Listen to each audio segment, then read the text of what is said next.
আল্লাহ তাআলার নাম দেখবেন না, বংশ দেখবেন না, চেহারা দেখবেন না। আল্লাহ রাব্বুল আলামিন বলছেন, ইন্না খলাকনাকুম মিন যাকারিন ওয়া উনসা وجعلناكم شعوبا وقبائل لتعارفوا إن أكرمكم عند الله أتقاكم। আমি তোমাদেরকে এক পুরুষ এবং এক নারী থেকে সৃষ্টি করেছি, এরপরে বিভিন্ন গোত্রে গোত্রে ভাগ করেছি, বিভিন্ন ভাষা বর্ণ দিয়েছি যেন তোমরা একে অপরকে চিনতে পারো। তবে তোমাদের মধ্যে সেই লোকটাই সবচেয়ে আমার কাছে সবচাইতে দামি এবং সম্মানিত, যে বান্দা আমি আল্লাহ আমাকে সবচাইতে বেশি ভয় করে। জোরে বলি সুবহানাল্লাহ। আমরা গোলামি করব কার? হুকুম মেনে চলবো কার? হালাল ধরবো না হারাম ধরবো? হালাল না হারাম? হালালটা ধরতে হবে। এই দুনিয়াতে হালালকে যে বান্দা গ্রহণ করবে, হারামকে যে বান্দা প্রত্যাখ্যান করবে, হালালের জন্য জান্নাত, হারামের জন্য কি জাহান্নাম। সোজা কথা। আল্লাহ বলছেন তুমি গোশত খাও, কিন্তু মরা গরুর, মরার প্রাণীর কোনো গোশত খেও না। তুমি সেই প্রাণীর গোশত খেতে যেও না যে প্রাণী আল্লাহর নামে জবাহ হয় না। গোশত কিন্তু দুটাই। মরা প্রাণী আপনি যদি গোশতটা রান্না করে খান, এটা আপনার জন্য হারাম হয়ে যাবে। আবার জব যেভাবেই হোক না কেন, জব কিন্তু হয়ে যায়, বলিও হয়ে যায়, কিন্তু আল্লাহর নামে যদি জব না হয় সেটা খাওয়া যাবে না, সেটাও গোশত আল্লাহর নামে নিল না, এই জন্য হারাম। মরা প্রাণী এই জন্য হারাম। আল্লাহ বলছেন আমার নামে জব হতে হবে, জীবিত প্রাণী হতে হবে, জীবিত প্রাণীর গোশত তোমার খেতে হবে। হুররিমাত আলাইকুমুল মাইতাতা ওয়াদ-দামা ওয়া লাহমাল খিনজির, শুকুরের মাংস খাওয়া যাবে না। আমার দেশে কিছু ভদ্রবেশী মুসলিম নামধারী কিছু লোক আছে, শুয়ারের মাংস খায়, আছে না নাই? আবার শুয়ারের মাংস এটা যতটুকু হারাম, গীবত কিন্তু কোন অংশ কম বড় হারাম নয়, ঠিক কিনা? গীবত তো নাই, গীবত আছে। মিথ্যা সাক্ষী আছে নাকি? মিথ্যা সাক্ষী আছে। মামলার সাক্ষী, মামলার সম্পর্কে কিছুই জানে না, অথচ সাক্ষী বসে আছে, বলে যে সাক্ষী দেব, কয় টাকা দিবা? আছে না নাই? টাকা দিয়ে সাক্ষী কেনে যারা, যারা এই দুনিয়াতে যারা টাকা দিয়ে সাক্ষী ক্রয় করে, ওরা জাহান্নামকে ক্রয় করছে, ওরা জাহান্নামকে ক্রয় করছে। যারা সতীসাধ্যী নারীর প্রতি মিথ্যা অপবাদ চাপিয়ে দেবে, একজন ভালো মানুষের উপরে মিথ্যা অপবাদ চাপিয়ে দেবে, এর চাইতে বড় জঘন্য কাজ এই দুনিয়াতে আর নেই। এই সমস্ত কাজগুলো আদালত চত্বরে আছে না নাই? কোর্ট কাছারিতে আজকে সাক্ষী অধিকাংশই সত্য না মিথ্যা? মিথ্যা। আমার বন্ধুগণ, আমি যেখান থেকে আজকে তেলাওয়াত দিয়ে শুরু করেছি, আল্লাহ রাব্বুল আলামিন এখানে সোজা কথায় তিনটা আয়াতের ভিতরে আল্লাহ তাআলা স্থায়ী বাসিন্দা বলছেন। কারা হবে জাহান্নামের স্থায়ী বাসিন্দা, কারা হবে জান্নাতের স্থায়ী বাসিন্দা। এবং আল্লাহ তাআলা বলছেন তোমরা, আমি তোমাদেরকে কিছু কাজের অঙ্গীকার তোমাদের কাছ থেকে নিতে চাই, যে সমস্ত অঙ্গীকারগুলো আগের উম্মতদের কাছ থেকে আমি নিয়েছিলাম। এই তিনটা বিষয় নিয়ে আমি আজকে কথা বলবো। নাম্বার 1 হলো ইনশাআল্লাহ। বলি ইনশাআল্লাহ। কথা বলবো, এতটুকু বললে ভুল হয়ে যাবে, বলতে হবে কি ইনশাআল্লাহ। ইনশাআল্লাহ না বললে আল্লাহ মানে ধরে ফেলবে। রাসূলকেও ধরে ফেলেছেন, দুজন পয়গম্বরকে ধরেছেন। রাসূলকে প্রশ্ন করা হয়েছে, রাসূল বলেন আমি এই সমস্ত প্রশ্নের জবাব আগামীকালকে দেব, কিন্তু ইনশাআল্লাহ বলেন নাই, ভুলে গেছেন। ভুলে যাওয়া মানুষের যোগ্যতা। ভুলে যাওয়া কার যোগ্যতা? মানুষের যোগ্যতা। ভুল হবে, ভুলে যাবে। আমার নবীজি যখন বললেন আগামীকালকে জবাব দিয়ে দেব, তিনটা প্রশ্ন করা হয়েছিল, আসহাবে কাহাফ কারা, এরপরে যুলকারনাইনকে, এরপরে বলা হয়েছিল আরেকটা প্রশ্ন হলো রূহটা কি। এই তিনটি প্রশ্ন যখন করা হলো, রাসূল বললেন তিনটা প্রশ্নের জবাব আমি আগামীকালকে দেব, কিন্তু ইনশাআল্লাহ বলেন নাই। পরের দিন ওহী নাজিল হলো না, পরের দিন ওহী নাজিল হলো না। বেশ কয়েকদিন চলে যাওয়ার পর মক্কার কুরাইশের সবাই বলে ফেলল, মুহাম্মদ কেন তুমি জবাব দিতে পারতেছ না? মনে হয় তোমার রব তোমাকে ছেড়ে দিয়েছে। আল্লাহর পক্ষ থেকে এক পর্যায়ে আয়াত নাযিল হলো, ওয়ালা তাকুলান্না লিশাইইন ইন্নী ফাইলুন যালিকা গাদান ইল্লা আইয়াশা আল্লাহ। হে রাসূল, আপনি কখনো ওই জাতীয় কথা বলতে যাবেন না যে কথার মধ্যে ইনশাআল্লাহ শব্দ হবে না, আসবে না। আপনি যখন কোনো কিছু করতে যাবেন তখন আপনি বলবেন, ইন্নী ফাইলুন যালিকা গাদান ইল্লা আইয়াশা আল্লাহ, আমি এই কাজটি করব ইনশাআল্লাহ। আপনি যদি সেই দিন আপনার কথার সঙ্গে যদি ইনশাআল্লাহ শব্দ যদি জোড়া লাগায় দিতেন, আমি পরের দিন ওহী নাজিল করে দিতাম। আর একজন পয়গম্বর সুলাইমান আলাইহিস সালাতু ওয়াস সালাম, তিনি একদিন সিদ্ধান্ত নিলেন, আমি আজকে রাতে আমার 100 স্ত্রীর সঙ্গে আমি আজকে সহবাস করব। কতজন? 100 জন। পৃথিবীতে সবচেয়ে পাওয়ারফুল শক্তিশালী মানুষ হচ্ছে আম্বায়ে কেরামরা, আল্লাহর নবীরা। আল্লাহু আকবার বলেন। 100 জন নারীর সঙ্গে তিনি, 100 জন স্ত্রীর সাথে তিনি সহবাস করবেন। এবং তিনি সিদ্ধান্ত নিলেন যে এই সহবাসের মধ্য দিয়ে 100 স্ত্রীর গর্ভ থেকে দ্বীনের মুজাহিদ বের হবে, আমি তাদেরকে দ্বীনের মুজাহিদ হিসেবে গড়ে তুলব। কিন্তু ইনশাআল্লাহ বলেন নাই। কি বলেন নাই? ইনশাআল্লাহ বলে। এখন মনে মনে প্রশ্ন আসতে পারে, হুজুর 100 বউ হয়? এরকম চিন্তা হয়তো অনেকে করতেছেন। সেই সময়ের শরীয়তে এটা জায়েজ ছিল। আমাদের শরীয়তে কয়জন? আসতে কন কেন বলেন, কয়জন? 4 জন। আমার মায়েরা হয়তো মনে মনে চিন্তা করতেছে, আতঙ্কে আছে, হুজুর এটা আবার কি ওয়াজ শুরু করলেন? আতঙ্ক হওয়ার কিছু নাই, চিন্তায় পড়ার কোনো কারণ নাই। এই পৃথিবীতে আল্লাহ তাআলা আদম হাওয়ার আগমনের মধ্য দিয়ে সামাজিক বিধিবিধান, পারিবারিক বিধিবিধান কোনটা বান্দার জন্য কল্যাণকর সবচেয়ে বেশি বুঝেন যিনি, তিনি কে? আল্লাহ তাআলা। আল্লাহ তাআলা এই শরীয়তে সর্বোচ্চ 4টা পর্যন্ত বিয়েকে জায়েজ করেছেন। আল্লাহর সমাজে বান্দার জন্য দিয়েছেন বিয়ে না জেনা? আল্লাহর পদ্ধতি কি বিয়ে না জেনা? আচ্ছা, যখন সমাজে বিয়ে বেড়ে যাবে তখন সমাজে কি কমে যাবে? জেনা কমে যাবে। আজকের সমাজে বিয়ে বেশি না জেনা বেশি? আস্তে কোন কেন, বিয়ে বেশি না জেনা বেশি? জেনা বেশি। ইসলামী সমাজের কিছু বৈশিষ্ট্য আছে, আমি আজকে ওই দিকে যেতে পারবো না। আমি যে আয়াতগুলো ধরেছি এই আয়াতগুলোর মধ্য দিয়ে আমি আজকে আলোচনার ইতি টানবো। ওমা তাওফীকি ইল্লা বিল্লাহ। আল্লাহ বলছেন, বান্দা আমি তোমাকে জাহান্নামটাকে স্থায়ী করে দেব তুমি যদি এই অপরাধটা করে আসো। আবার পরক্ষণেই বলছেন, বান্দা আমি তোমার জন্য জান্নাতটাকে তোমার জন্য পার্মানেন্ট করে দেবে তুমি যদি এই আমলটা করে আসো। আমরা আমলগুলো শিখি, আমরা শিখবো, আমরা আমল করব। জোরে বলি ইনশাআল্লাহ। আল্লাহ রাব্বুল আলামিন বলেন, বালা মান কাসাবা সাইয়্যাতান ওয়া আহাতাত বিহি খাতিআতুহু ফাউলাইকা আসহাবুন নার হুম ফিহা খালিদুন।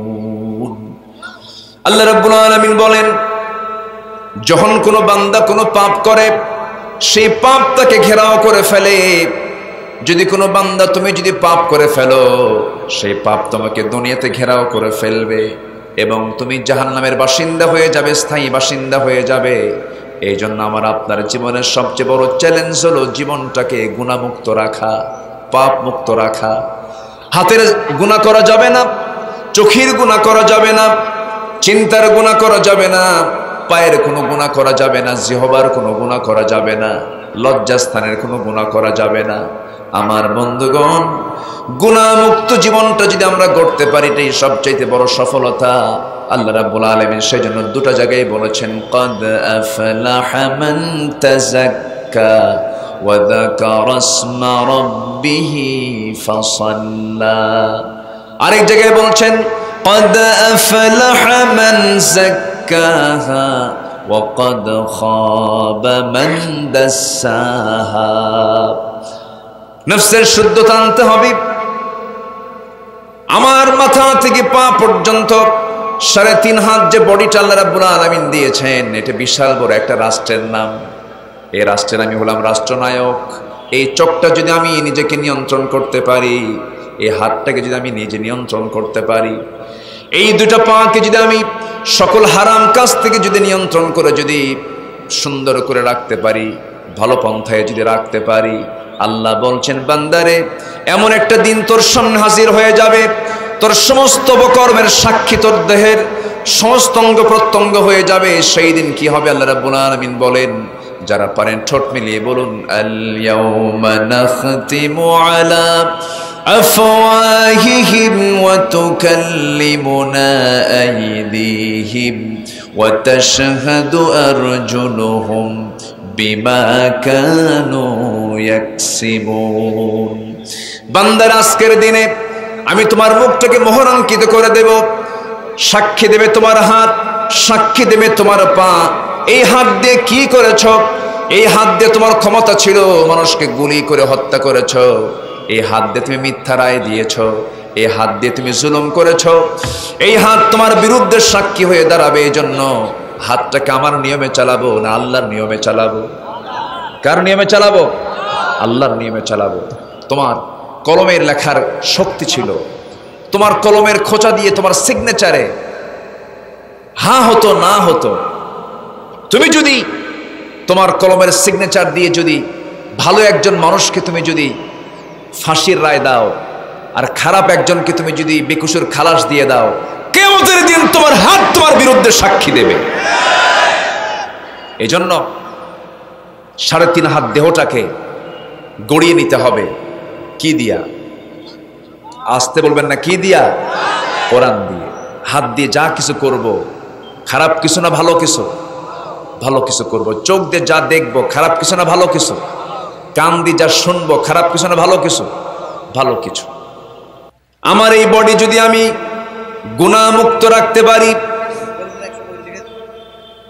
আমার এই চোখটাকে যদি আমি নিয়ন্ত্রণ করতে পারি, আমার এই হাতটাকে যদি আমি নিয়ন্ত্রণ করতে পারি, হারাম মুক্ত রাখতে পারি, হারাম কাজে যদি না জড়াতে পারি, আল্লাহ রাব্বুল আলামিন বলছেন বান্দা আমি তোমাকে ওয়াদা করছি, আমি তোমার জন্য আমি নিজে ওয়াদা করছি। আল্লাহ রাব্বুল আলামিন বলেন, ইন তাজতানিবু কাবাইরা মা তুনহাউনা আনহু নুকাফির আনকুম সাইয়্যাতিকুম ওয়া নুদখিলকুম মুদখালান কারীমা।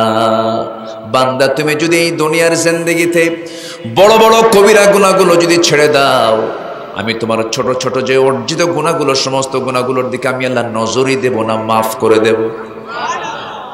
কবিরা গুনাহগুলো তুমি যদি ছেড়ে দাও, কবিরা গুনাহগুলো কি কি? সুদের কাছে যেও না, জেনার কাছে যেও না, খুনের কাছে যেও না, দুনিয়ার কোন আইনকে বিশ্বাস করো না, পিতামাতার সঙ্গে নাফরমানি করো না, চুরির কারবার করো না, খুনের কাছে যেও না। এই সমস্ত বড় বড় যে কবিরা গুনাহগুলো আছে, কবিরা গুনাহগুলো ছেড়ে দাও। আল্লাহ বলছেন তোমার কিছু নফল নামাজ বাদ পড়ে গেছে, জিকির আজগারগুলো বাদ পড়ে গেছে, ছোটখাটো গুনাহগুলোর দিকে আমি আল্লাহ না তাকায়া অনুদখিলকুম মুদখালান কারীমা, আমি তোমাকে সম্মানজনক জান্নাত আমি তোমাকে দিয়ে দেব। কার কথা? আমার প্রতি সবচেয়ে বেশি দয়া কার বেশি? সবচেয়ে আমার প্রতি রহমত কার বেশি? আল্লাহ তোমাকে সবচেয়ে বেশি ভালোবাসেন। পৃথিবীর ভালোবাসা কে বলেছে স্থায়ী? পৃথিবীর ভালোবাসা, সমস্ত ভালোবাসার মধ্যে স্বার্থ আছে। বইয়ের জন্য আপনি বরাদ্দ দিবেন না, বউ আপনার কাছ থেকে চলে যাবে। সন্তানকে খাবার দেবেন না, সন্তান আপনার দিকে বড় চোখ রাঙ্গায় তাকাবে। আপনার বসকে আপনি সন্তুষ্ট করবেন না, আপনাকে প্রত্যাখ্যান করবে। পৃথিবীর সকল ভালোবাসার মধ্যে পড়িস না, এরপর আমি তোকে খাবার দেই।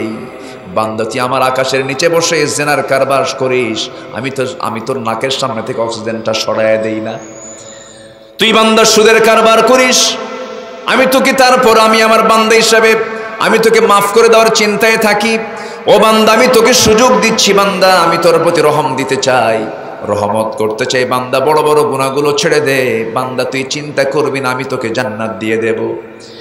মা তার সন্তানকে যতটুকু না ভালোবাসেন, তার চাইতে লক্ষ লক্ষ কোটি কোটি গুণ আমার আল্লাহ তার বান্দাকে ভালোবাসেন। এই জন্য আমরা যে আল্লাহ আমাকে সবচেয়ে বেশি ভালোবাসবেন, আমারও দায়িত্ব হলো সবচেয়ে বেশি ভালোবাসা কাকে?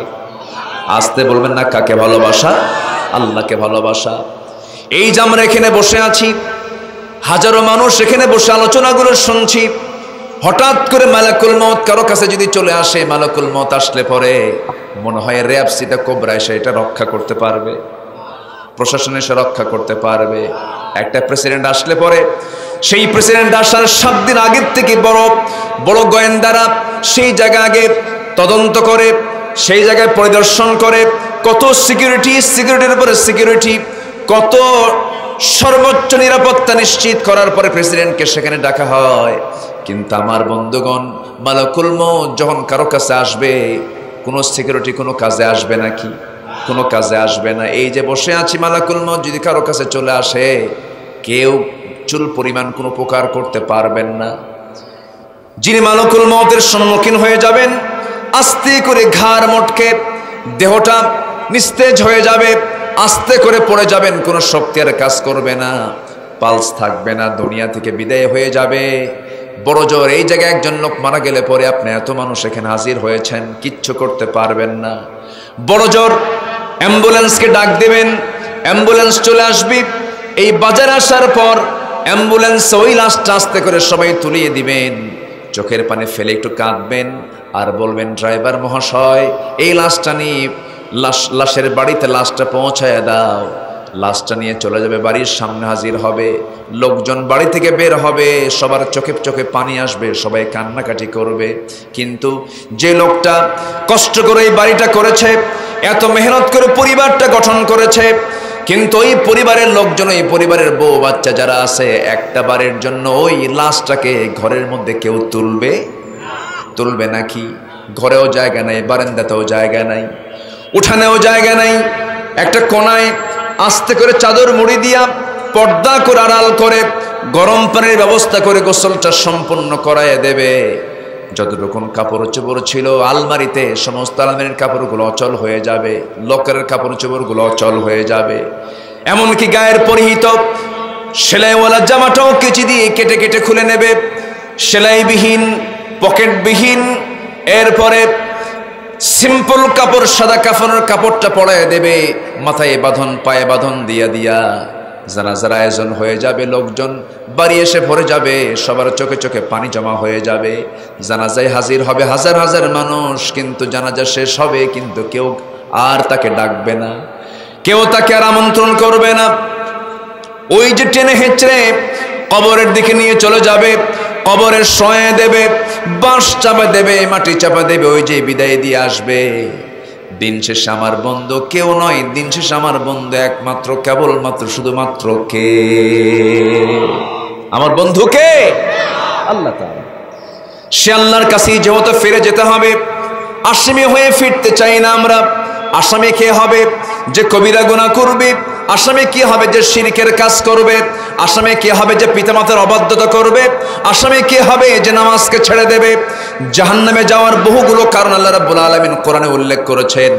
সূরা মুদ্দাসসিরের মধ্যে 4টা কারণ উল্লেখ করা হয়েছে জাহান্নামে যাবার 4টা কারণ। নাম্বার 1 হলো আনিল মুজরিমিনা মা সালাকাকুম ফি সাকার قالوا لم نك من المصلين ولم نك نطعم المسكين وكنا نخوض مع الخائضين وكنا نكذب بيوم الدين حتى أتانا اليقين فما تنفعهم شفاعة الشافعين জোরে বলুন আল্লাহু আকবার। ও জাহান্নামীরা, আজকে তোমরা জাহান্নামে কেন? জাহান্নামীরা বলবে, আমরা দুনিয়ার জিন্দেগিতে 4টা কাজ করে আসি নাই। কয়টা? 4টা কাজ করে আসে না। 1 নাম্বার হলো মা সালাকাকুম ফি সাকার। আজকে আমরা এই দুনিয়াতে 1 নাম্বার কাজ করে আসি, সেটা হলো লাম নাকু মিনাল মুসাল্লিন। আমরা আজান শুনেছি, মিনার থেকে থেকে আজানে আমাদের কান পর্যন্ত আজানের শব্দ এসেছে, মুয়াজ্জিন আজান দিয়েছে নামাজে যাওয়ার জন্য, কিন্তু নাক ডেকে ঘুমিয়েছি। ফজর নামাজটা পড়ি নাই। অথচ যদি কোনো বান্দা ফজর নামাজ এবং ইশার নামাজটা যদি জামাতের সাথে পড়ে, আল্লাহ তাআলা গোটা রাত কিয়ামুল লাইল নফল নামাজের সওয়াব আল্লাহ পাক তার আমলনামায় দিয়ে দেন। ফেরেশতারা দোয়া করে, বান্দা যখন নামাজটা শেষ করে, কালকে হাদিসটা পড়ছিলাম, সকালবেলা আমি দার্সে হাদিস যখন পড়তেছিলাম, একটা হাদিসে এসেছে, যখন কোনো বান্দা সালাম ফিরি যখন মুসাল্লায় বসে থাকে, মুসাল্লায় যতক্ষণ বসে থাকে, ফেরেশতারা দুটো দোয়া করে। একটা দোয়া হলো আল্লাহুম্মা গফির লাহু, আল্লাহ এই বান্দাকে মাফ করো। আরেকটা দোয়া হলো আল্লাহুম্মা রহমহু, আল্লাহ এই বান্দার প্রতি তুমি রহমত নাযিল করো। যেরকম সুবহানাল্লাহ। ফেরেশতারা আমার আপনার জন্য দোয়া করে। যখন কোনো বান্দা মুসাল্লায় দাঁড়ায়া থাকে, এমনি নামাজ না পড়েও যদি দাঁড়ায়া থাকে, তবু নামাজের সওয়াব। তবু কিসের সওয়াব? নামাজের সওয়াব। আমার ভাইয়েরা, এই বান্দা দুনিয়া থেকে বিদায় হবে, প্রথম প্রশ্ন হবে কি নিয়া? আসতে বলে কি নিয়া বলেন? নামাজ নিয়া। এত সমাজের উন্নয়ন চলছে, সমাজের মানুষ মুসলমান আজকে নামাজ পড়ে না, তার জন্য কোনো হেডেক নাই। যে নেতৃত্বে নামাজ নাই, সেই নেতৃত্বের মুখে আমরা জুতা মারি। বেনামাজি নেতৃত্ব আমরা মানি না। আজ জাতি গঠন করতে নিয়ে কত প্ল্যান, কত মেগা প্ল্যান, কত চিন্তা, কত ফিকির, কত জিকির। অথচ এই দেশের 16 থেকে 17 কোটি মুসলমান কত পার্সেন্ট নামাজ পড়ে? অথচ মসজিদকে যদি আজকে আবাদ হতো করা হতো, মুসলমান যদি আজকে মসজিদকে আবাদ করত, সমাজে সুদের গন্ধ খুঁজে পাওয়া যেত না, সমাজে জেনা খুঁজে পাওয়া যেত না, সমাজে মদের কোনো সামগ্রী, মাদকদ্রব্য খুঁজে পাওয়া যেত না। যখন সমাজ থেকে নামাজ উঠে যাবে, নামাজ যখন থাকবে না, তখন সুদ ঢুকে যাবে, সেখানে জেনা ঢুকে যাবে। আসসালাতু ইমাদুদ্দিন, সালাত হচ্ছে দ্বীনের স্তম্ভ। ফাকাদ আকামাহা, যে নামাজকে কায়েম করবে সে দ্বীনকে কায়েম করবে। আল্লাহু আকবার বলুন। আজকে সে নামাজের ব্যাপারে কোনো কথা নাই, কোনো বক্তব্য নাই। আমরা পাপ কাজে নিজেকে জড়াবো না, জোরে বলি ইনশাআল্লাহ। যখন কোনো বান্দা পাপ করে, পাপ করার সঙ্গে সঙ্গে 7টা জিনিস তাকে ধরে ফেলে, 7টা ক্ষতিকর জিনিস তার মধ্যে চলে আসে। কয়টা জিনিস? 7টা ক্ষতিকর জিনিস তার মধ্যে চলে আসে। মনোযোগ দিয়ে কথাটা শুনবেন, খুব গুরুত্বপূর্ণ আর্টিকেল। নাম্বার 1 হলো, যখন কেউ পাপ করে তার মধ্যে লজ্জা থাকে না। কি থাকে না? এই যে মেয়েরা যে রাস্তায় হাঁটে, লজ্জা আছে? মেয়েরা যে কাপড় চোপড় ছাড়া যে রাস্তায় হাঁটে, লজ্জা আছে? লজ্জা থাকলে এগুলো করতে পারে? করতে পারে না। যখন মানুষের ভিতরে লজ্জা থাকে না, তখন যা ইচ্ছা তাই করতে পারে, কাপড়ও খুলতে পারে। ইযা লাম তাস্তাহি ফাসনা মা শি'তা, যখন তোমার কোনো লজ্জা থাকবে না, তখন তুমি যা ইচ্ছা তাই করতে পারবে। আজকে বোরকা পরিহিতা মেয়েকে বলা হয় এটা জঙ্গির পোশাক, বলা হয় এটা চলন্ত টেন্ট, তাবু। বোরকাকে তাবুর সঙ্গে তুলনা করা হয়, বোরকাকে জঙ্গির পোশাক বলে আখ্যা দিতে চায় একটা পক্ষ। মানে কাপড় দিয়ে ঢাকলে ওকে বলা হয় এটা বিতর্কিত পোশাক, আর কাপড় খুললে বলে বাহ খুব সুন্দর। যারা কাপড় খোলাকে সমর্থন দেয় তারা হচ্ছে চরিত্রহীন লম্পট, ঠিক কিনা? আমার মাকে আমরা উলঙ্গ দেখতে চাই না, আমার বোনকে আমরা বেইজ্জত অবস্থায় দেখতে চাই না, আমার মা বোনদের দেহে আমরা কাপড় দিয়ে জড়াতে চাই, মা বোনদের সম্মান সম্ভ্রমকে রক্ষা করতে চাই। যে সমস্ত পিতারা তাদের মেয়েদেরকে মঞ্চে তুলে দিয়ে নাচায়, ওই সমস্ত পিতা পিতা নামের কলঙ্ক সভ্য, ঠিক কিনা? আছে না নাই? আচ্ছা, ষোড়শী মেয়ে মঞ্চে তুলে দিয়ে নাচায়, মেয়ে নাচে, বাপ হাতের তালি দেয়, হাতের তালি দিয়ে আবার পরে মাইক নিয়ে বলে ভাইরা আমার মেয়ের জন্য একটু দোয়া করবেন, সেজন্য আরো ভালো নাচতে পারে।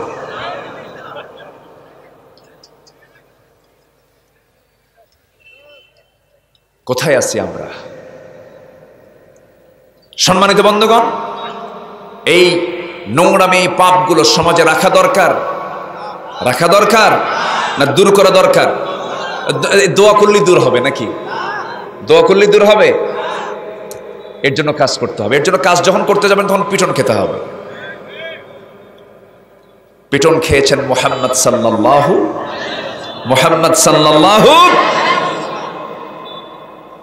রাসূল বলেছেন আমি জেনা করব না, কাউকে জেনা করতে দেব না। আমি মিথ্যা মামলা করব না, কাউকে মিথ্যা মামলা করতে দেব না। আমি সুদ খাবো না, কাউকে সুদ খেতে দেব না। রাসূল বলেছেন যার ঘরে 3টা মেয়ে তার জন্য 3টা পৃথক জান্নাত। আমি মেয়ের বাপ, রাসূল বলেছেন আমি মেয়ের বাপ। ও মেয়ের বাবারা, প্রথম বাজারটা করবা মেয়েদের জন্য। আল্লাহু আকবার বলেন। কোন সময় বললেন? যে সময় নারীর কোনো দাম ছিল না, নারীদের জীবন সিনেমিনি করত, জীবনের সিনেমিনে খেলতো। শিশু সন্তান নারী মেয়ে হয়েছে, জাহেলি যুগে করতো কি, ওই সমস্ত মহিলাগুলো গর্তের কিনারায় গিয়ে বসে থাকতো। সন্তানটা দেখতো যদি মেয়ে হয়েছে, তখন গর্তের মধ্যে তৎক্ষণাৎ ফেলে দিত, পাথর দিয়ে চাপা দিয়ে শেষ করে দিত। ছেলে সন্তান হলে উঠে নিয়ে আসতো। বিআইয়ি যামবিন কুতিলাত, আল্লাহ তাআলা বলছেন কোন অপরাধে এই সমস্ত মেয়ে সন্তানগুলোকে হত্যা করা হলো। অথচ রাসূল বলেছেন যার ঘরে একটা মেয়ে তার জন্য পৃথক আল্লাহ তাআলা একটা জান্নাত রেখে দিয়েছেন।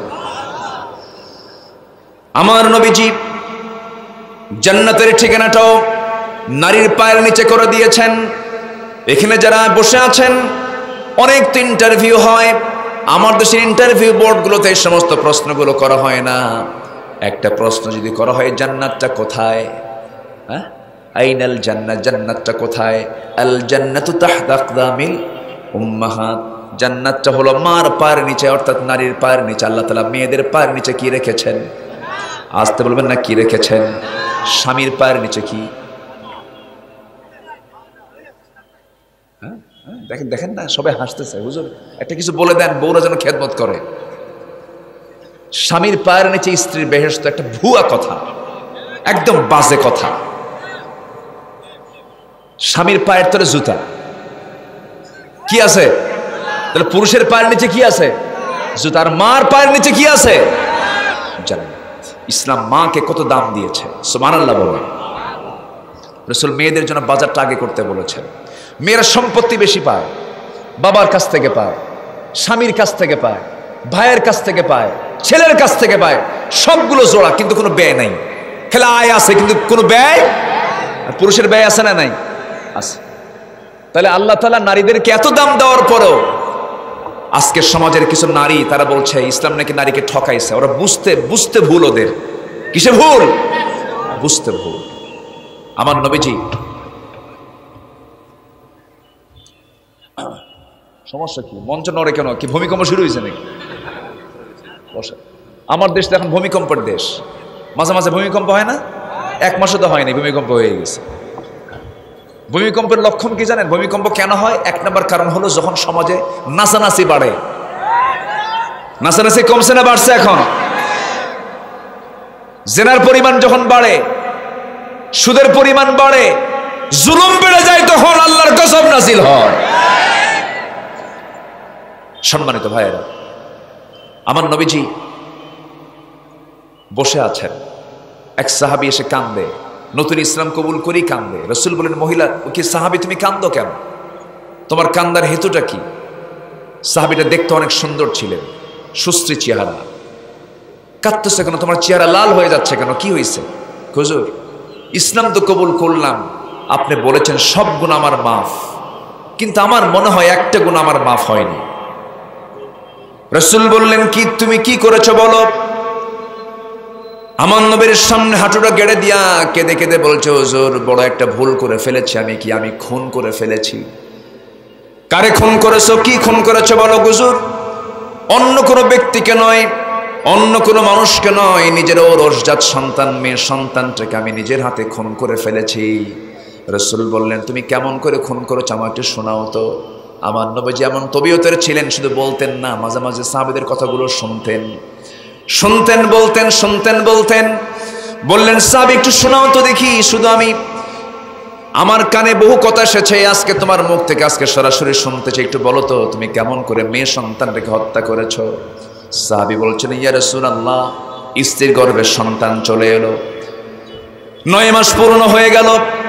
স্ত্রীকে বললাম, শোনো, বাবার বাড়ি যাচ্ছ, সন্তান যদি ছেলে হয় সন্তানটাকে নিয়ে আসবা, মেয়ে সন্তান হলে আমি দেখতে চাই না ওই সন্তানটাকে জীবন্ত পুঁতে হত্যা করবা। হুজুর, আমার স্ত্রীকে অর্ডার দিলাম, স্ত্রী চলে গেছে, সন্তানটা হয়েছে মেয়ে, কিন্তু আমার স্ত্রী আমাকে জানান দিল সন্তানটা মারা গেছে, মৃত সন্তান হয়েছে। আমি এই অবস্থায় জানাছিলাম, কিন্তু আমার স্ত্রী আমার অজান্তে সন্তানটাকে ধীরে ধীরে বড় করতে লাগলো। মোটামুটি 5 থেকে 6 বছর বয়স যখন হয়ে গেল, হঠাৎ করে আমার দৃষ্টিগোচর হলো, আমি তাকে দেখে ফেললাম। আমার মতোই ভ্রু, আমার মতোই চোখ, আমার মতোই কপাল, আমার মতোই গায়ের কালার, আমার মতো হাতের নখ, পায়ের নখগুলো আমি দেখে টের পেলাম।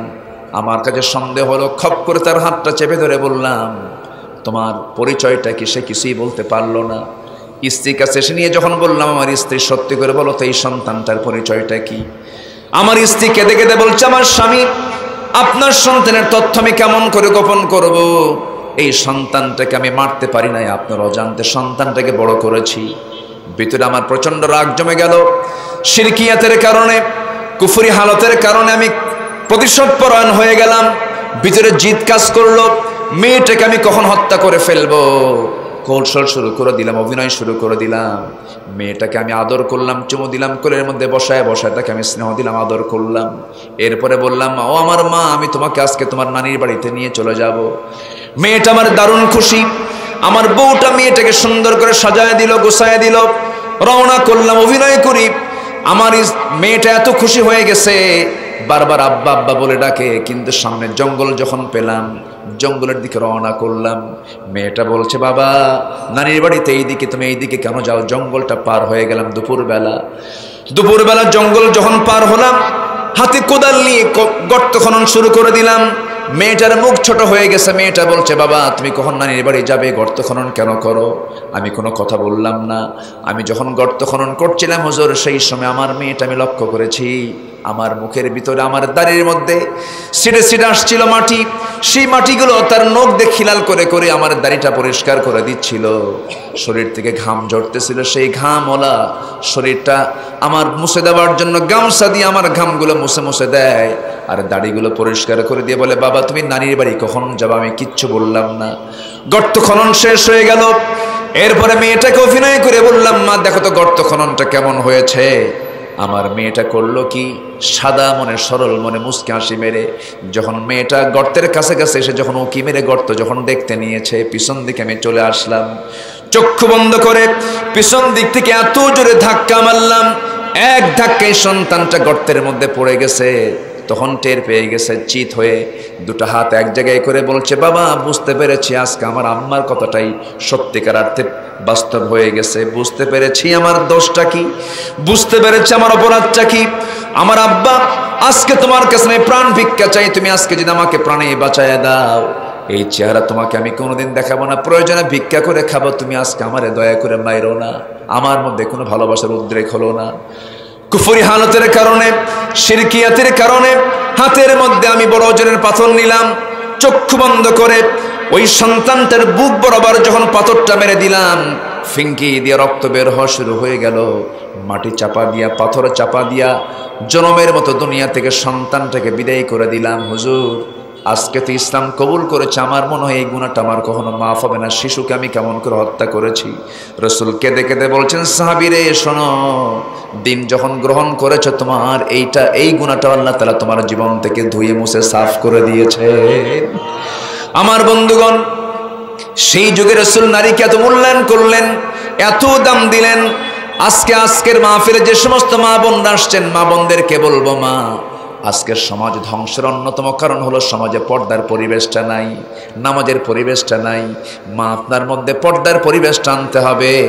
আমার ভাইয়েরা, প্রত্যেকটা পরিবারে নামাজের পরিবেশটা আনতে হবে। শিক্ষা আপনার সন্তানকে দিবেন। আপনার সন্তানকে যেখানেই পড়ান না কেন, সবচেয়ে বড় শিক্ষা হলো পারিবারিক শিক্ষা। আপনি হঠাৎ করে ধনী হতে পারেন, কিন্তু ভদ্রলোক হতে পারেন না। ভদ্রলোক হওয়ার জন্য পারিবারিক শিক্ষার দরকার, ঠিক কিনা? এই জন্য পারিবারিক শিক্ষার ভিতরে সবচেয়ে শ্রেষ্ঠ শিক্ষা হলো নামাজের শিক্ষা। সন্তান স্কুলে যায় না, সেই জন্য আপনি ধমক দেন, শাসন করেন, কিন্তু সন্তানটা নামাজ পড়ছে না, আপনি তাকে শাসন করছেন, এটা কেমন কথা?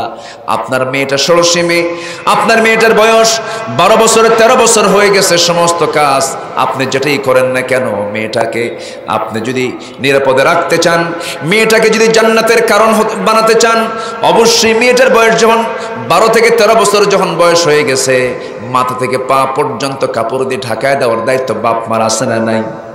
আসতে বলবেন না, আছে না নাই? দুঃখ লাগে, কয়েকদিন আগে এক ইউনিভার্সিটির এক কলেজের প্রফেসর আমাকে ফোন দিয়ে বলছেন, হুজুর আমি 20 বছর যাবৎ শিক্ষকতা করি পাঞ্জাবি পায়জামা পরে, কিন্তু স্কুল থেকে কলেজ থেকে অর্ডার হয়ে গেছে পাঞ্জাবি পায়জামা পরা যাবে না, শার্ট প্যান্ট পরতে হবে, শার্ট প্যান্ট পরে আমাকে কলেজ করতে হবে। হুজুর এত বড় একটা সুন্নাতকে আমি কেমন করে বাদ দিতে পারি? হুজুর আমি কি করব?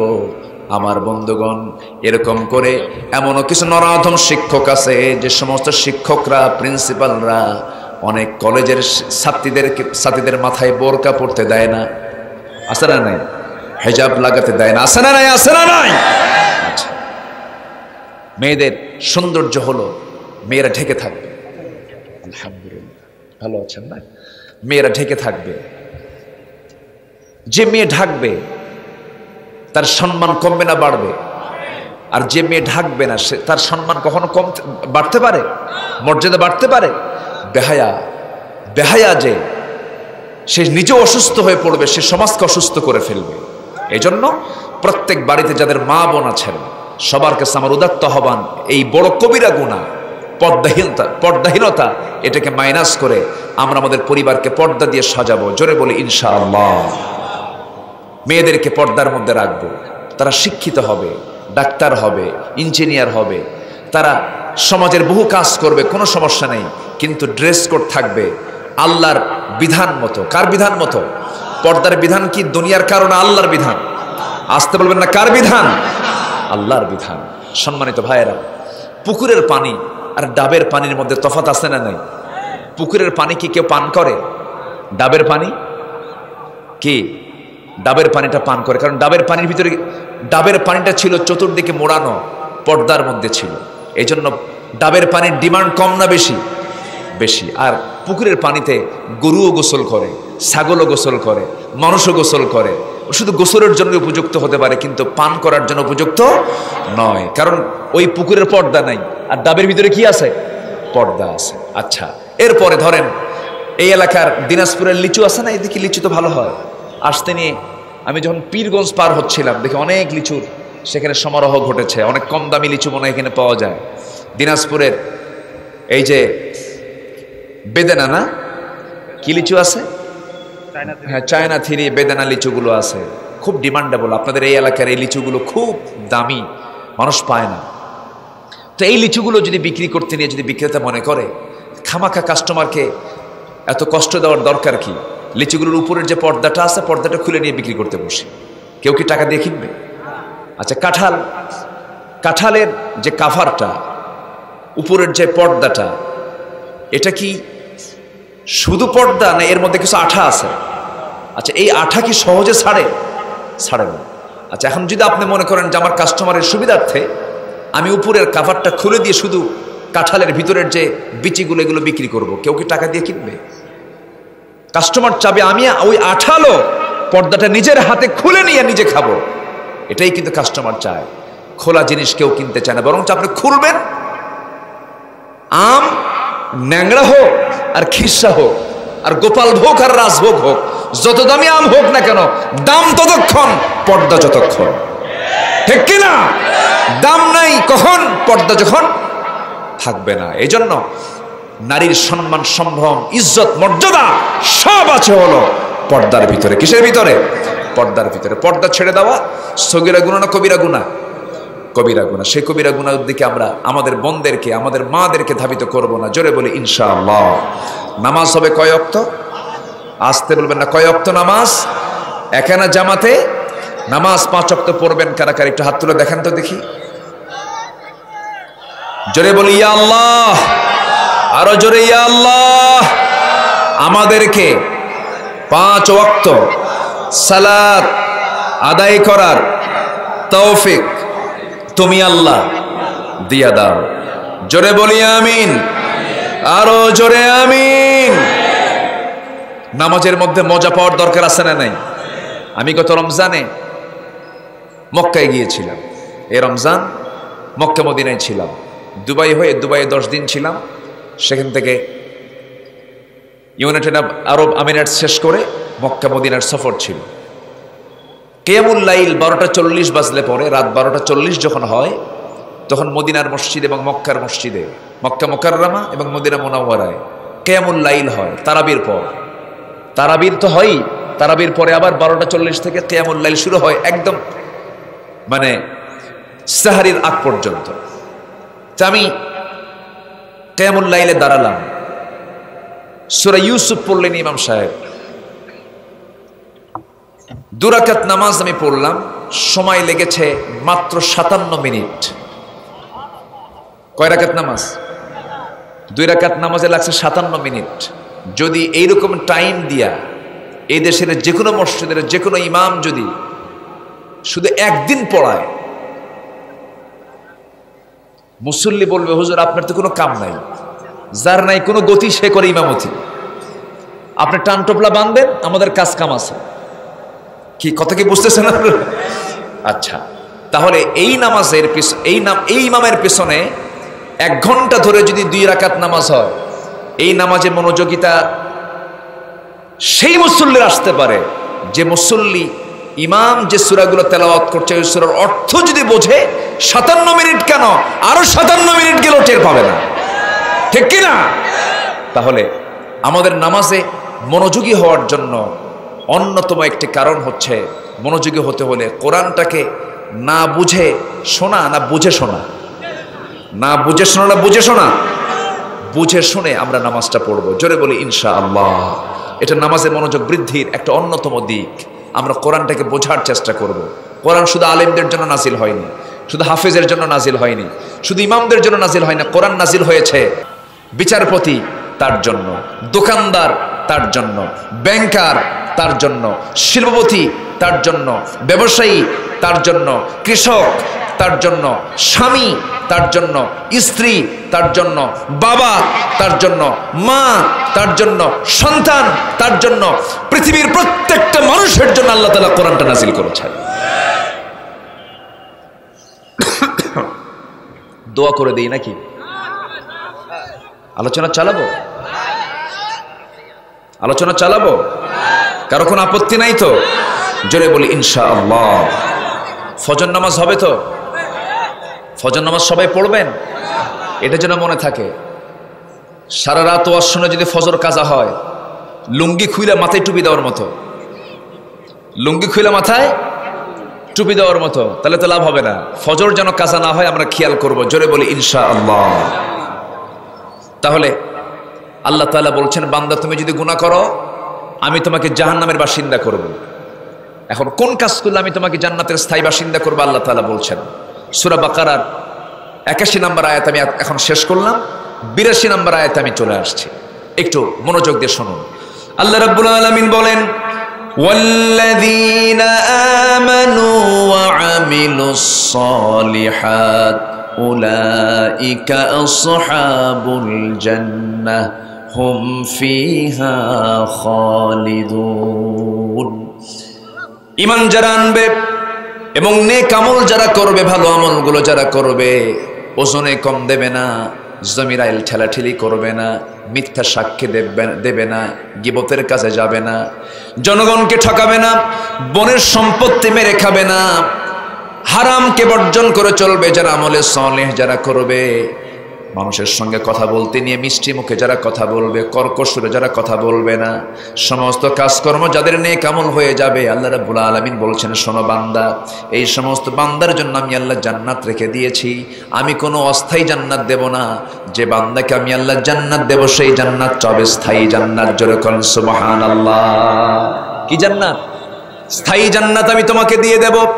এই দুনিয়ার যা কিছু তোমরা পাচ্ছ সব তো স্থায়ী। কিছুক্ষণ তুমি ভোগ করবে, এরপরে তুমি দুনিয়া থেকে বিদায় নিয়ে নেবে, সন্তান তোমার জায়গা দখল করে ফেলবে।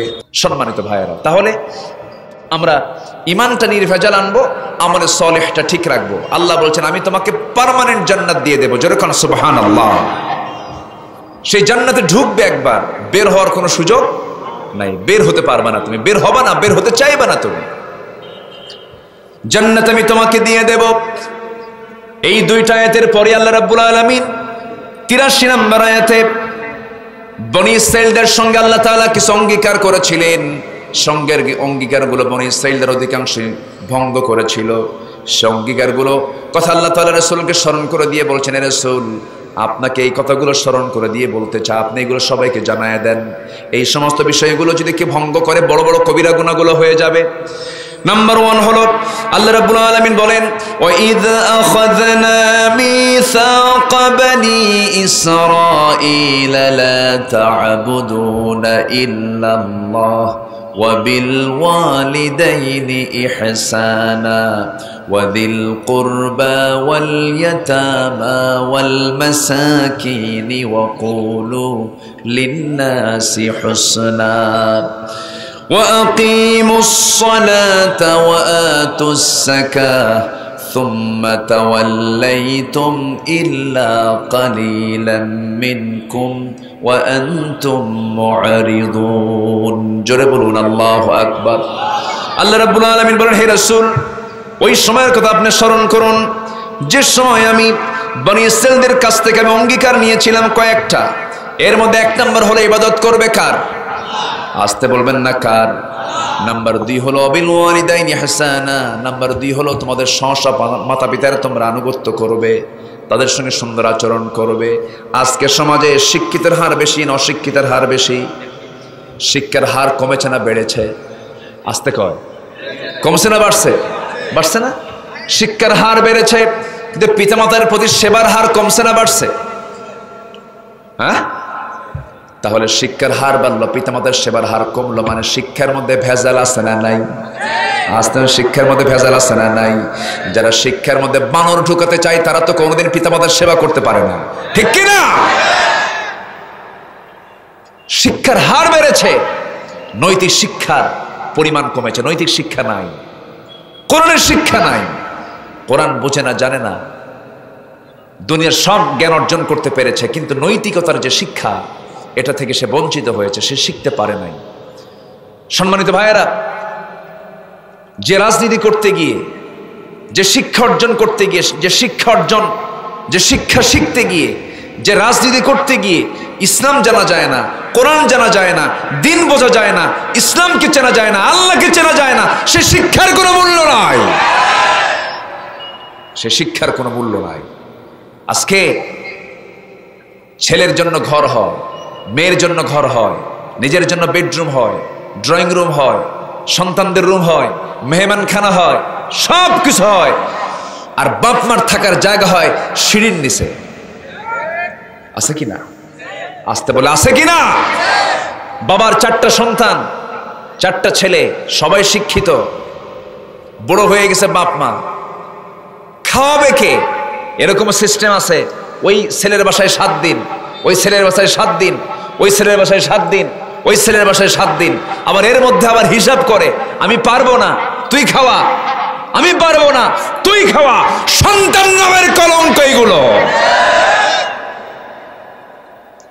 জায়গা মতো ঘা দিচ্ছে, কিন্তু বলার দরকার আছে নাকি? বলার দরকার আছে? আপনার বাবা, আপনার মা আপনার জন্য কি করে নাই?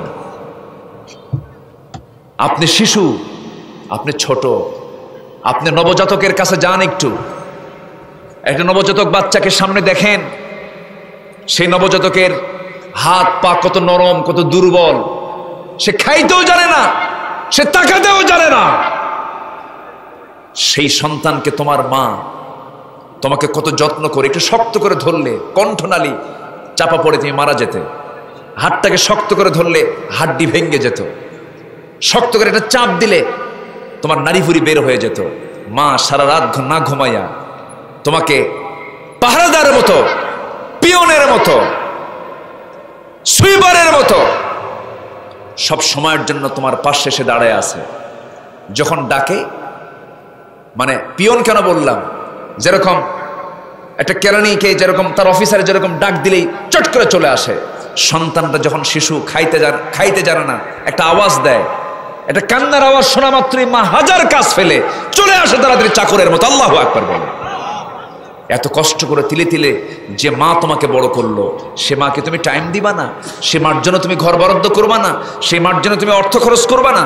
আল্লাহ বলছেন, হে রাসূল, আপনাকে প্রশ্ন করবে টাকা পয়সা খরচ করবে কোন কোন জায়গায়। ইয়াসআলুনাকা মাযা ইউনফিকুন কুল মা আনফাকতুম মিন খাইরিন ফালিল ওয়ালিদাইন ওয়াল আকরাবিন। হে রাসূল বলে দেন, আপনার সাহাবীদেরকে জানিয়ে দেন, সবাইকে জানিয়ে দেন, খরচ করবে, খরচ করার যে যতগুলো খাত আছে এর মধ্যে 1 নাম্বার খাত হলো ওয়াবিল ওয়ালিদাইনি। কি? কার জন্য? পিতামাতার জন্য। মাযা কুল মান ফাকতুম মিন খাইরিন ফালিল ওয়ালিদাইন, 1 নাম্বার হচ্ছে পিতামাতার জন্য তুমি খরচ করো। এরপরে কে? এরপর তোমার নিকটতম, তোমার স্ত্রী আছে, পরিবার আছে, পরিজন আছে। তাহলে 1 নাম্বার খরচ করতে হবে কার জন্য? আসতে বলে কার জন্য? মা বাবার জন্য। আজকের মাহফিলে যারা বসে আছেন, প্রযুক্তির কল্যাণে যারা আমার আলোচনাগুলো শুনতেছেন, সবার কাছে আমার একটা আহ্বান, রিজিক যদি বাড়াতে চাও, যুবকরা যাদের বাপ মা জীবিত আছে, রিজিক যদি বাড়াতে চাও 3টা কাজ শিখে যাও। নাম্বার ওয়ান, পৃথিবীতে সবার আগে ভয় করবো আমরা কাকে? আজান শুনেই কোথায় যাব? রিজিক বাড়ায় দিবেন কে? বরকত বাড়ায় দিবেন কে? সুখ দিবেন কে? শান্তি দিবেন কে? টাকায় সুখ নয়, টাকায় সব সুখ আসে না। 1000 কোটি টাকার মালিক বাড়িতে যায় দেখে বউ আরেকজনের সাথে লাইন মারছে, শান্তি পাবেন না। 1000 কোটি টাকার মালিক মেয়েটা ইয়াবা খায় শীত হয়ে পড়ে আছে। 1000 কোটি টাকার মালিক ছেলেটা বন্দুক একখান, পিস্তল একখান সামনে নিয়ে বাবার কপালে দিয়া বলে টাকা দে, শান্তি আছে? এই জন্য রিজিক যদি পেতে চান, সুসন্তান একটা রিজিক, নেক স্ত্রী একটা রিজিক, সুন্দর পরিবার একটা রিজিক। এই জন্য সন্তানকে যদি আপনি সুশিক্ষা দিতে পারেন, এই সন্তান আপনার জন্য কল্যাণ বয়ে আনবে, এই সন্তান আপনার জন্য বিশাল বড় রহমতের কারণ হয়ে দাঁড়াবে। এই জন্য আমরা আমাদের পিতামাতার প্রতি সুন্দর আচরণ করব। আমাদের রিজিক বাড়ায় দিবেন কে? আসতে আমাদের রিজিক বাড়ায় দিবেন কে? যুবক। নাম্বার 2 হলো তুমি কি করবে? নাম্বার 2, 1 নাম্বার হচ্ছে আল্লাহর ভয়। নাম্বার 2 হচ্ছে তোমার যে বাড়িতে আব্বা আম্মা আছে, এই পৃথিবীতে যত মানুষ আছে 1 নাম্বার তালিকায় রাখবে হচ্ছে 2 জনকে, সেটা হচ্ছে মা আর কে? বাবা। পৃথিবীতে 1 নাম্বার তালিকায় একজন মানুষের কাছে 1 নাম্বার তালিকায় থাকবে কয়জন মানুষ? মা আর কে? বাবা। কয় নাম্বার তালিকায় থাকবে? 1 নাম্বার। নেতা বড় না মা বড়? আসতে বলো। বন্ধু বড় না আব্বা বড়? আব্বা বড়। পৃথিবীর সবচেয়ে বড় অর্জন হচ্ছেন আপনার আব্বা আম্মা। আব্বা আম্মাকে দাম দিবেন, সুন্দর আচরণ করবেন, তাহলে আপনার রিজিকটা বেড়ে যাবে। এই পৃথিবীতে 3টা দোয়া কখনো মিস হয় না। নাম্বার 1 হলো পিতামাতার দোয়া, নাম্বার 2 হলো মাজলুমের দোয়া, নাম্বার 3 হলো মুসাফিরের দোয়া। এই দোয়াগুলো আল্লাহ রাব্বুল আলামিন কখনো ফেরত দেন না। দাওয়াতুল মাজলুম, দাওয়াতুল মুসাফির। আর নাম্বার 3 হলো পিতামাতার দোয়া। এই দোয়াটা আল্লাহ, এই দোয়াটা নিতেই হবে। পিতামাতা যদি সন্তানের জন্য দোয়া করে, সেই দোয়াটার মাঝে কোনো লাইসা হিজাব, কোনো পর্দা থাকে না। এই জন্য যুবকরা 1 নাম্বার হলো আল্লাহর ডাকে সাড়া দিবা, নাম্বার 2 হলো বাপ মার সঙ্গে সুন্দর আচরণ করবে, নাম্বার 3 হলো বয়স হয়ে গেছে, তুমি যদি মনে করো ফিতনায় পড়ে যাচ্ছ, জেনার দিকে চলে যাচ্ছ, কোনো অসৎ কাজের দিকে চলে যাচ্ছ, কোনো কথা নাই, ফ্যামিলিকে বুঝায় শোনায় তাড়াতাড়ি বিয়ের চিন্তা করো, বিয়ে করে ফেলবা। এই 3টা কাজ করলে পর আল্লাহ তাআলা তোমার রিজিকটা ডাবল ডাবল করে দিবেন। আমি আমার বাংলাদেশের কথাই বলি, যারা বড় বড় মিল ইন্ডাস্ট্রিজের মালিক, কোটি কোটি টাকার মালিক, কেউ কিন্তু বিয়ের আগে হয় না, সব বিয়ের পরে হয়েছে। সব বিয়ের কি হয়েছে? পরে হয়েছে। বিয়ে করলে পরে রিজিক ডাবল হয়ে যায়। রিজিক কি হয়? ডাবল হয়। অনেকে বিয়ে করবে, তার আগে চিন্তা করে হুজুর বিয়ে যে করবো কি করে খাওয়াবো, বউ তো হাতি, তাই না? খুব চিন্তা, আকাম কুকাম করে বেড়াও, জেনার কাজ করো, দুনিয়ার হারাম পন্থা অবলম্বন করছো, তোমার যৌবন শেষ করে দিচ্ছ, তার চাইতে তোমার বিয়ে করা উত্তম। বরকত দিবেন কে? আল্লাহ তাআলা। অবশ্যই আল্লাহ তাআলা বরকত দিবেন। আল্লাহ তুমি যুবকদেরকে কোনো আমল করার তৌফিক দিয়ে দাও। জোরে বলি আল্লাহুম্মা আমিন। আমি আর কথা বাড়াবো না, কেমন করে যেন 2.5 ঘন্টা সময় চলে গেছে। রব্বানা যালামনা আনফুসানা ওয়া ইল্লাম তাগফির লানা ওয়া তারহামনা লানাকুনান্না মিনাল খাসিরিন।